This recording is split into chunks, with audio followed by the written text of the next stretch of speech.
Nuestra casa editorial Jefao les da la cordial bienvenida al descubrimiento del mundo ancestral náhuatl, donde conoceremos los grandes avances científicos, técnicos, organización social, sus elevados conceptos humanistas y su aportación a nuestro mundo moderno.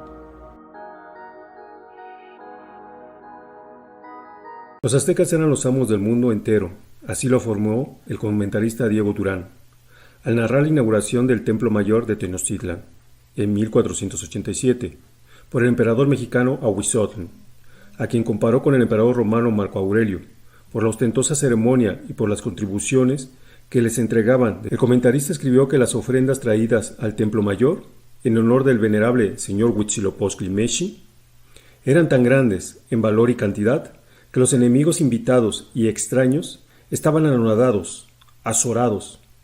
Vieron aquel día que los sacerdotes vestían como dioses y que los aztecas eran amos del mundo entero. Se dieron cuenta de que habían conquistado a todas las naciones y que todos eran sus prisioneros. Esta narrativa, hecha por el cronista en su obra La historia de los indios de la Nueva España, es sumamente significativa, pues el comentarista no pudo haberse equivocado o exagerado, puesto que sabía de la existencia de los continentes de Europa, Asia, África y ahora América. Al calificar a México como el amo del mundo entero en aquellos años, indica que el magno imperio azteca tuvo dominios en todas partes del mundo, pues el comentarista sabía que Anáhuac no era todo el mundo, de ahí que su afirmación sea una realidad, pues si el cronista se hubiera referido exclusivamente al mundo de Anáhuac, entonces hubiera escrito: los aztecas eran amos de esta región, pero no pudo haberse equivocado, porque él también conocía o sabía de la existencia de otras partes del mundo. Por lo tanto, su aseveración nos parece sumamente importante.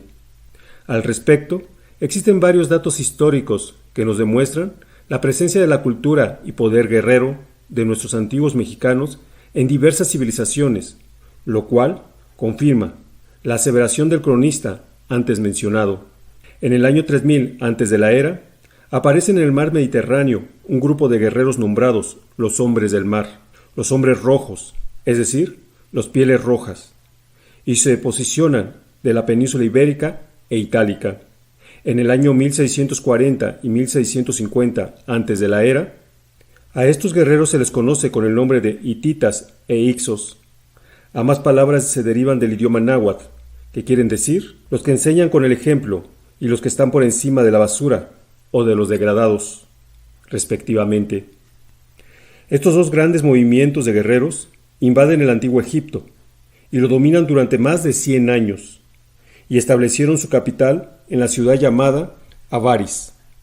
Posteriormente, se extendieron hacia el Medio Oriente, en donde fundaron sus guarniciones llamadas Caillana o jefaturas, pero que en náhuatl significa cabeza.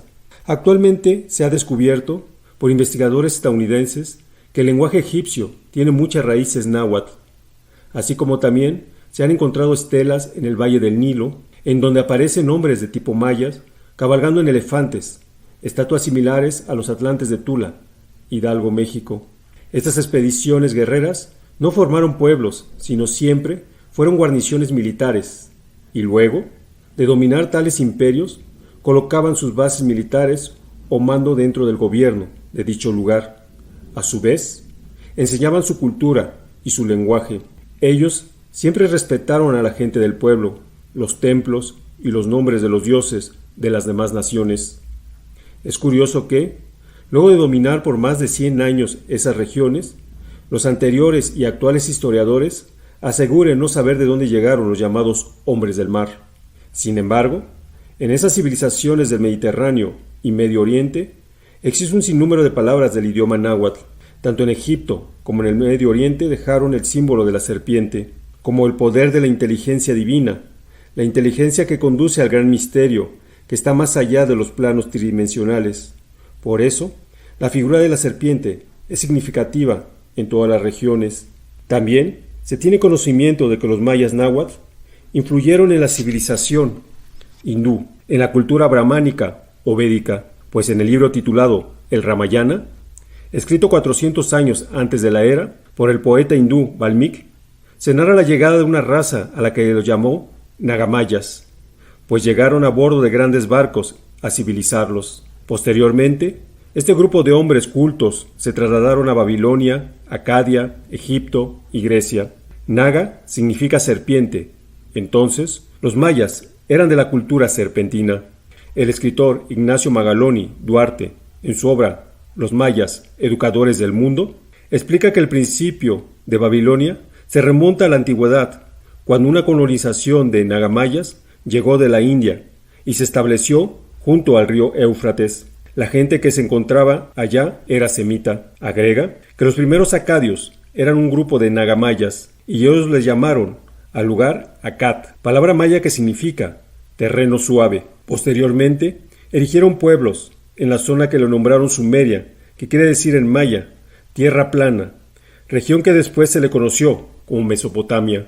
El investigador, explica Heródoto, historiador babilonio, dijo que los primeros habitantes de Babilonia fueron extranjeros de otra raza y que ésta trajo la civilización a Mesopotamia.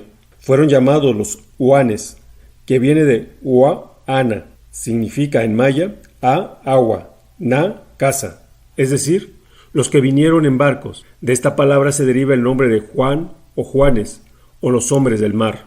Por su parte, Elena Blavatsky, escritora de la doctrina secreta, explica que el Patala de la mitología hindú es una de las 7 regiones del mundo inferior, gobernada por Vasuki, el gran dios serpiente. En sentido profano, es la región de las antípodas, o sea, el continente americano, México. Agrega que Vasuki se le representa en el panteón indo en figura de la misma gran serpiente naga, que los dioses y los asuras emplearon como una cuerda alrededor de la montaña de Mandara para amasar las aguas del océano y sacar de ellas el Amrita, o agua de la inmortalidad. Esta leyenda hindú está en un códice maya. La serpiente Shesha sirve de asiento a Vishnu y sostiene los 7 mundos, asimismo Ananda, el infinito, símbolo de la eternidad, el dios de la secreta sabiduría, degradado por la Iglesia al papel de la serpiente tentadora de Satanás. Con este relato de Madame Blavatsky, podemos concluir que cuando la Biblia menciona que la serpiente dio la manzana a Eva para que se la diera a Adán, significa que la religión de los primeros hombres fue la religión mexicana, puesto que el señor Huitzilopochtli se le conoció como Apolo, y el nombre de Apolo, en el idioma indoeuropeo, también significa manzana. La mitología griega dice que el dios Apolo, convertido en delfín, cruzó el mar y al llegar al lugar, hoy conocido como Delfos, mató a su hermana Pitón, quien quería matar a Hera, la madre de ambos. Este pasaje es similar al del señor Huitzilopochtli, quien mató a su hermana Coliochowski porque ella quería matar a su madre Coatlicue. Por otra parte, los libros irlandeses llamados sagas explican que en el año 3000 antes de la era, un 1 de mayo llegó de más allá del río Océano, de la Magda Melt, la llanura de la alegría, la tribu de los Tuatha de Dan, que eran seguramente americanos, y, más concretamente, mayas quiché.